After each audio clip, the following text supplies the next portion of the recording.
Copa São Paulo de Futebol Júnior, competição conhecida por revelar vários craques para o mundo do futebol, porém alguns acabam não brilhando e outros vingam sim e estão muito bem nas suas carreiras. Então eu resgatei aqui os últimos craques das últimas copinhas, começando lá em 2011 e bora ver aonde está cada um hoje em dia. Tem jogador muito bem jogando na Premier League, tem jogador aí jogando segunda divisão do Campeonato Saudita. É lamentável. Então bora ver aonde estão os últimos craques da Copa São Paulo de Futebol Júnior. Eu sou o Todd, seja muito bem-vindo para mais um vídeo aqui no canal. E antes de eu falar o paradeiro desses jogadores, né, queria te pedir aquela moralzinha bem rápida. Deixa o like no vídeo porque fortalece muito o meu trabalho, se inscreve e também ativa o sininho. E agora bora ver aonde estão esses craques da Copinha.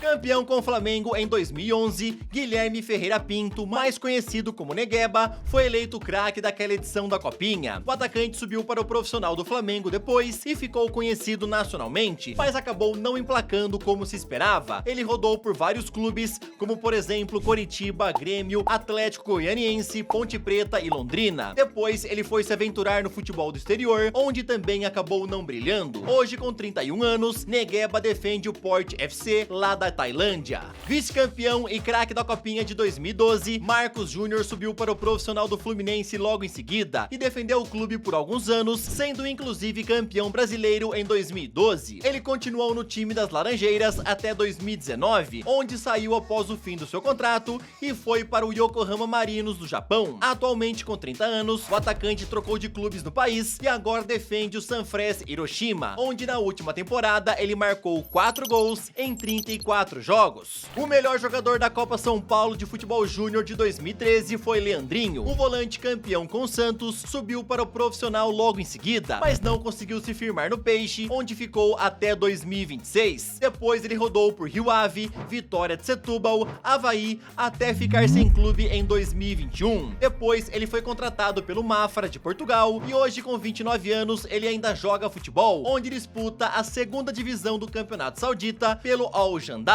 O bicampeonato consecutivo da Copinha em 2014, conquistado com triunfo sobre o Corinthians, rendeu a mais um jogador do Santos o prêmio de craque da competição, e quem levou dessa vez foi Lucas Otávio, mais conhecido como Batatinha. No entanto, ele acabou não se firmando profissionalmente e optou pela aposentadoria em 2019. Hoje em dia, ele ainda trabalha aí com o futebol, porém fora das quatro linhas. De acordo com o portal All Sport, ele trabalha com agenciamento de atletas e também tem 2 restaurantes lá em Cornélio Procópio, no Paraná. O seu último clube foi o PSTC e dessa lista eu já te adianto que ele é o único atleta aí que se aposentou. Bora agora para o ano de 2015, onde Gabriel Jesus não foi campeão da Copinha, mas levou o prêmio de craque da competição. O atacante revelado pelo Palmeiras brilhou bastante quando subiu para o profissional, encantando já vários clubes da Europa. Ele foi campeão brasileiro pelo Alviverde em 2016 e foi até eleito o melhor jogador da competição. Depois ele foi vendido para o Manchester City, onde conquistou muitos títulos e hoje defende o rival Arsenal, onde marcou 7 gols em 21 jogos nessa temporada. Gabriel Jesus defendeu a seleção brasileira nas Copas de 2018 e 2022, porém diferente da carreira em clubes, lá na seleção ele não tem muita sorte, né? Foi aproveitado fora de posição em algumas partidas, acabou aí se queimando em alguns jogos, né? E hoje em dia até a torcida brasileira não gosta muito do Gabriel Jesus, quando ele é convocado até muita gente reclama, mas apesar disso, ele ainda é nome recorrente lá na seleção,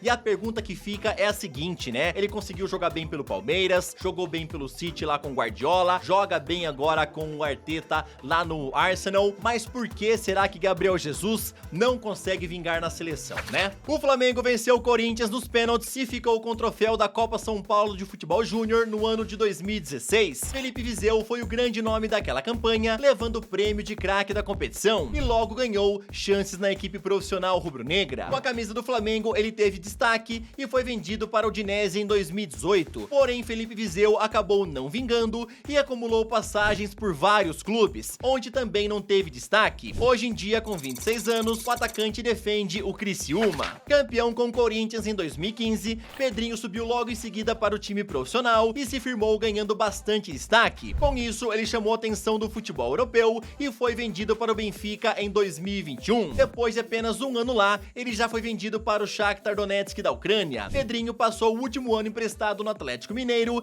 e na última temporada ele não marcou gols e deu apenas 4 assistências em 34 partidas pelo Galo. Principal nome da Copa São Paulo de Futebol Júnior de 2018, Lisiero subiu para o time profissional do Tricolor e disputou 4 temporadas pela equipe paulista. Em 2022, ele foi emprestado para o Internacional e logo depois para o Coritiba. Hoje em dia, ele está emprestado no Yverdon da Suíça, onde soma 11 partidas na temporada. Caso depois o clube suíço queira comprá-lo em definitivo, terá que desembolsar cerca de 3 milhões e 500 mil euros à equipe do São Paulo. Considerado uma das maiores joias de Cotia nos últimos anos, Antony não decepcionou depois de ser eleito craque da Copinha de 2019. Ele subiu para o time profissional de São Paulo e ganhou bastante destaque, logo sendo vendido para o Ajax da Holanda. Lá ele brilhou bastante, se tornando um dos grandes jogadores da equipe e depois foi junto com o técnico Erik ten Hag para o Manchester United, custando nada mais nada menos que 95 milhões de euros, se tornando um dos jogadores mais caros do mundo. Lá Antony não está tendo muita sorte, onde é bastante criticado pela falta de objetividade, e nessa atual temporada ele ainda não conseguiu marcar gols e nem dar assistências até o momento que eu estou gravando esse vídeo. O valor de mercado do Antony inclusive caiu demais, né? Ele foi comprado aí por 95 milhões de euros e depois de pouco tempo esse valor já caiu mais que 50%, de acordo com o site Transfer Market. Hoje em dia ele está avaliado em 35 milhões. Eu já falei pra vocês em outros vídeos que eu trouxe aqui no canal, ele é muito criticado aí por vários ex-jogadores do United, por parte da imprensa inglesa e também por alguns torcedores, né? O Peter Schmeichel, né, ex-goleiro do clube, chegou até a levantar uma questão, né? Será que é o Erik ten Hag que passa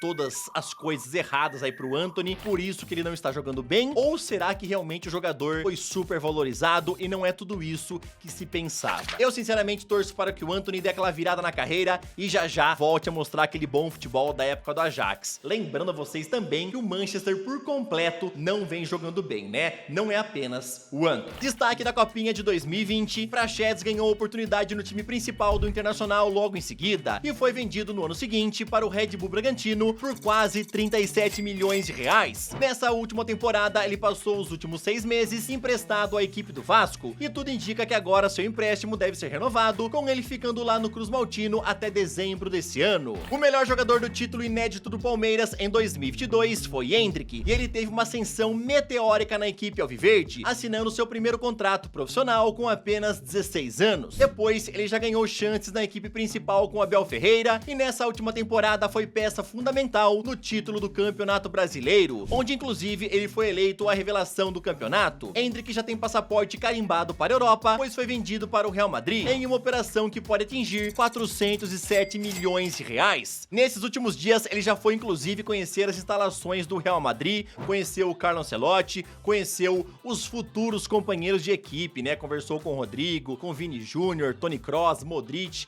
assistiu o jogo do camarote, já viu o que ele vai vivenciar nessas próximas temporadas, né? Porém, vale a pena lembrar que ele só vai pro Real em julho desse ano, no começo da próxima temporada. Até lá, ele ainda continua no Palmeiras. Em 2023, Kevin brilhou pelo Palmeiras e assim ele foi eleito o craque da competição. O atacante marcou 5 gols e deu 5 assistências durante toda a Copa São Paulo de Futebol Júnior. Depois o jogador começou a ganhar chances no time profissional com o Abel Ferreira, mas não brilhou como esperado. Mesmo assim, ele atrai olhares do futebol europeu e ano passado recebeu 2 propostas do Shakhtar Donetsk, porém ambas foram rejeitadas por conta das quantias que foram consideradas baixas. Então esses daqui foram os últimos craques da Copinha, né? E também aonde eles estão hoje em dia. Eu quero que você cite aqui nos comentários qual foi o jogador que mais te surpreendeu negativamente, porque você imaginou que ele ia estar detonando hoje em dia, e também qual te surpreendeu mais positivamente, tá bom? Tamo junto, galera. Não esquece de deixar o like e falou! Yeah. You know, I said, damn, it's gonna be a long night.